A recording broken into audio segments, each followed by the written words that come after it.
Welcome to my channel. তোমরা সবাই কেমন আছো? আশা করছি খুব ভালো আছো। তো এতদিন ভিডিও দিতে পারিনি, তার জন্য সবার কাছে আমি ক্ষমা চেয়ে নিচ্ছি। তো আমাদের কালী পুজো ছিল, সেখানে আমি সারাদিন কী কী খেয়েছি সেটাই তোমাদের সাথে শেয়ার করি। চলো, তো আমি এখানে দুপুরের মেনু থেকে শুরু করছি। সকালেরটা তুলতে আমি ভুলে গেছি।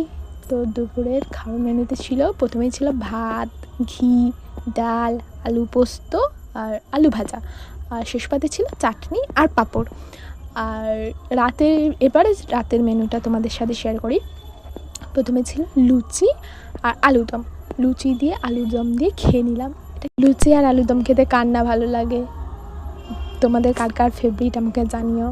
এরপরেই ছিল একটা পনিরের তরকারি। এটা আমার মা খুবই টেস্টি বানায়। এটা আমি ভিডিও করে ভেবেছিলাম, কিন্তু আমি বানাতে পারিনি। তো শেষ পাতে ছিল আমের চাটনি, পাঁপড় আর মিহিদানা। আজকের মতো এখানেই শেষ করলাম। দেখা হচ্ছে পরের ভিডিওতে। টাটা।